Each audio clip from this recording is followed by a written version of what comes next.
कि प्रोनाउन क्या है? नाउन के स्थान पर प्रयोग होने वाले शब्द प्रोनाउन होता है, ये पढ़ा था हमने। और हमने ये भी जाना था कि प्रोनाउन निम्नलिखित 9 प्रकार के होते हैं, जिसमें हमने पहला पढ़ा था जिसको हम कहते हैं पर्सनल प्रोनाउन। क्या पढ़ा था हमने इससे पहले? पर्सनल प्रोनाउन, जिसको हम कहते हैं व्यक्तिवाचक सर्वनाम। अब पहले इसको जान लेते हैं व्यक्तिवाचक सर्वनाम क्या है। ऐसे सर्वनाम जो प्रॉपर नाउन के स्थान पर प्रयोग होंगे वो क्या कहलाएंगे? पर्सनल। प्रॉपर नाउन अर्थात नाम के लिए प्रयोग होंगे, किसी व्यक्ति के नाम के लिए, वस्तु के नाम के लिए, स्थान के नाम के लिए जो प्रयोग किए जाएंगे वो क्या कहलाएंगे? Personal pronoun. हमने बताया था इसमें I, we, he, they, she, it, you, one, इस तरह से प्रोनाउन आते हैं। ये बताया था नहीं बताया था? अब इसके आगे देखेंगे। हाँ सर, हाँ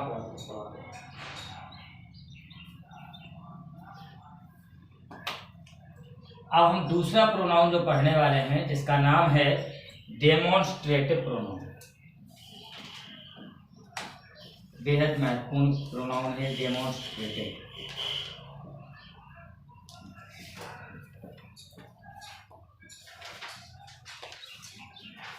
जिसको कहते हैं संकेतवाचक सर्वनाम।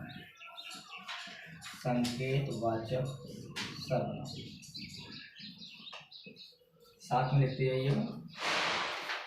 ऐसे प्रोनाउन जिनका प्रयोग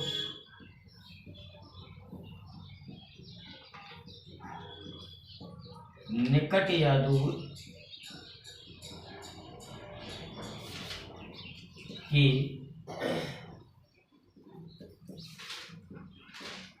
संज्ञाओं को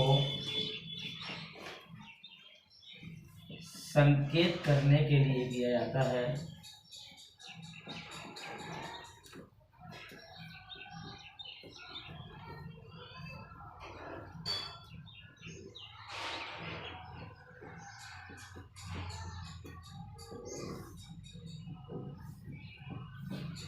उसे डेमोन्स्ट्रेटिव प्रोनाउन कहते हैं।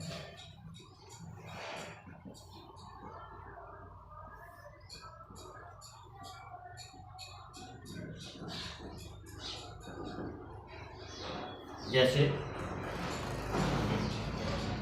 अर्थात इसमें कौन कौन से आने वाले हैं? दिस, दैट, दीज, दोज, सम आदि। अब देखिए प्रयोग कैसे करेंगे। डेमोन्स्ट्रेटिव प्रोनाउन भी होता है और डेमोन्स्ट्रेटिव एडजेक्टिव भी होता है। यही दिस, दैट, दीज, दोज का प्रयोग हम प्रोनाउन के रूप में भी करेंगे और इसी का प्रयोग हम एडजेक्टिव के रूप में भी करेंगे। अब हम पहचाने कैसे किसी बात में कि ये प्रोनाउन के रूप में आया है या एडजेक्टिव के रूप में आया है? तो उसके लिए सबसे पहले आप यहाँ ध्यान दीजिए। जैसे मैंने लिखा यह एक किताब है,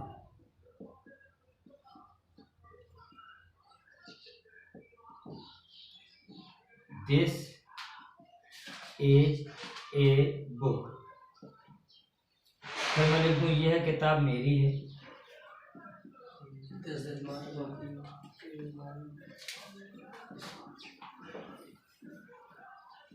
किसने कहा दिस इज माई बुक? किसने कहा दिस इज माई बुक?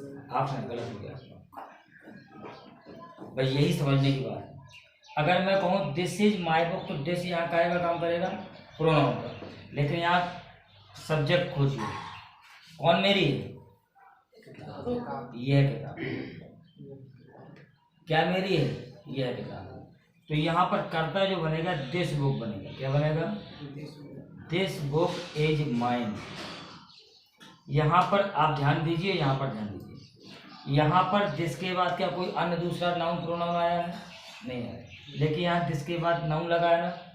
जब भी दिस, दैट, दीज, दोज के बाद कोई दूसरा नाउन लगा हो, बहुत ध्यान समझ लें मेरी बात को। जब भी दिस दैट दीज उसके बाद क्या हो, कोई नाउन दिया हो, तो वह हमेशा ही एडजेक्टिव। क्या है वह? एडजेक्टिव। लेकिन यदि उसके बाद कुछ नहीं लगा है तो वो क्या है? प्रोनाउन। बात समझ में आ गई? अगर दिस दैट दीज उसके बाद कोई नाउन आया हुआ है, नाउन तो पता है क्या कहलाता, पढ़ लिया पूरा टॉपिक। अगर नाउन लगा है तो वो क्या कहलाएगा? एडजेक्टिव। वो कौन सा एडजेक्टिव? Demonstrative adjective. लेकिन यदि उसके बाद कुछ नहीं लगा है तो वो क्या कहलाएगा? Demonstrative pronoun. अब जैसे भैया ने कहा दिस इज माय बुक, अब उसको मैं अलग लिखता हूँ। मैंने लिखा ये है मेरी किताब।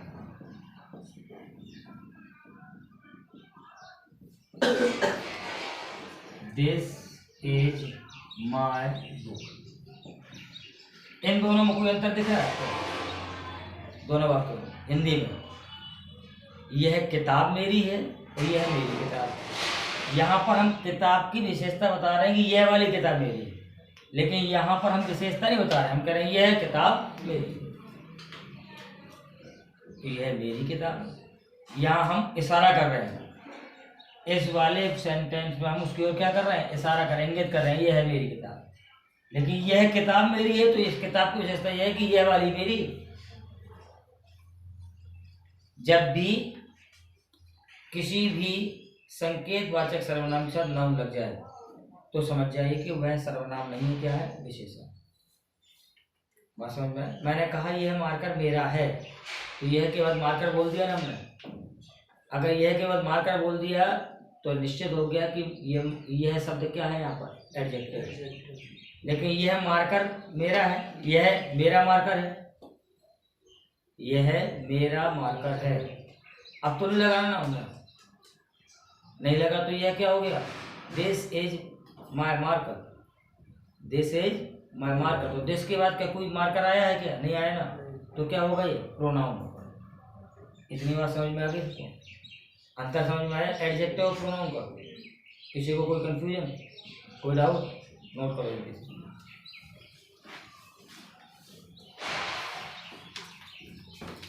पुश कर देना,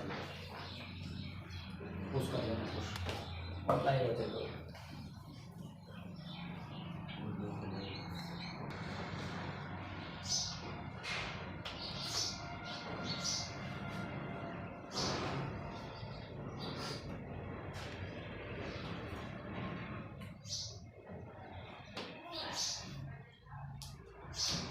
अब तीसरा प्रोनाउन होता है हमारा डिस्ट्रीब्यूटिव प्रोनाउन।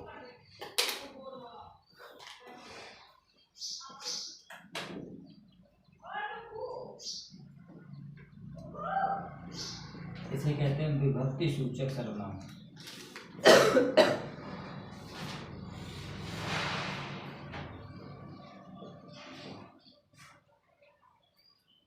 अब इसको जान लीजिए क्या है, समझ लीजिए। ऐसे सर्वनाम जो दो या दो से अधिक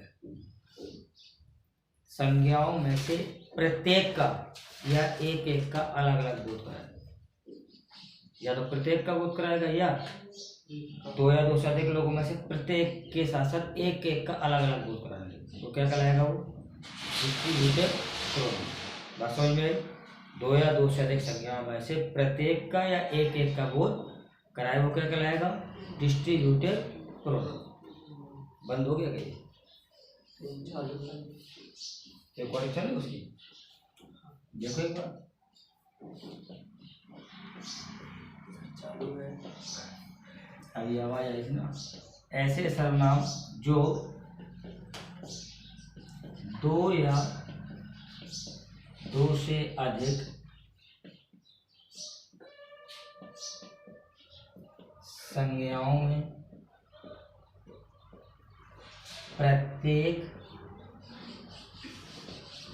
का या एक एक का बोध कराता है, एक एक का बोध कराता है, उसे डिस्ट्रीब्यूटिव प्रोनाउन कहते हैं।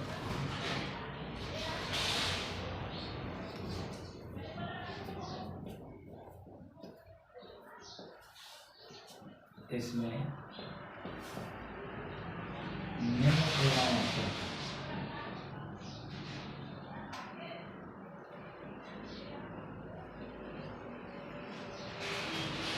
each, every,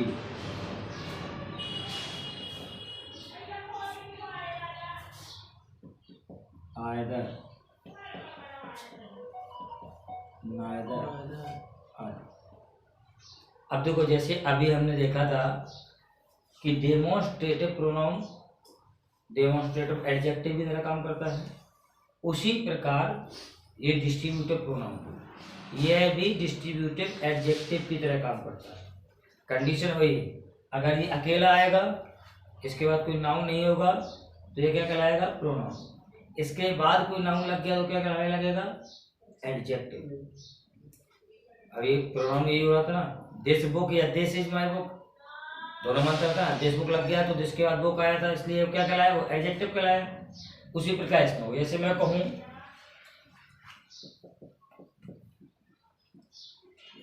each is good in my family,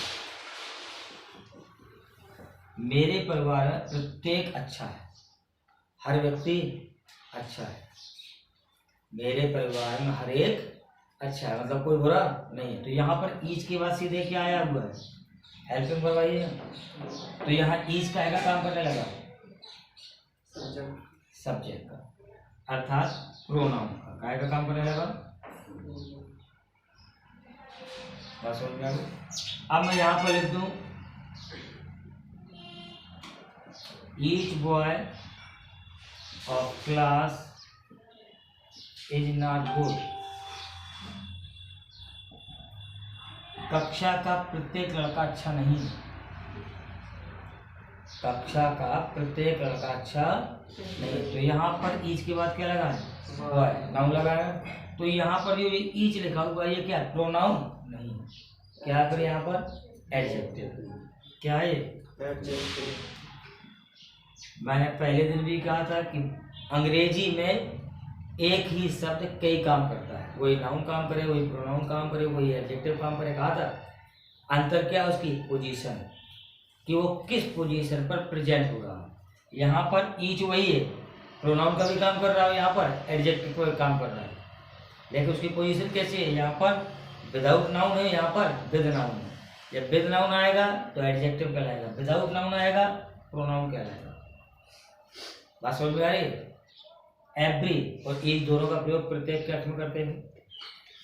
ये आइदर होता है, आइदर का मतलब होता है दोनों में से कोई एक। क्या होता है? दोनों में से कोई एक। नाइदर का मतलब होता है दोनों में कोई नहीं, दोनों में कोई नहीं। आइदर का मतलब दोनों में से कोई एक, और नाइदर का मतलब दोनों में से कोई नहीं। जैसे मैं कहूँ आइदर मी और यू इज अ थीफ, या तो आप या मैं चोर हैं। दोनों में से कोई एक हुआ ना। हम कहूँ नाइदर आई नॉर यू, ना तो मैं ना ही आप, इज अ थीफ, चोर है। तो ना आप चोर है ना मैं चोर। बात समझ में आ रही है? दोनों में से कोई एक अर्थात आइदर, दोनों में से कोई नहीं अर्थात neither. Is that clear? No doubt.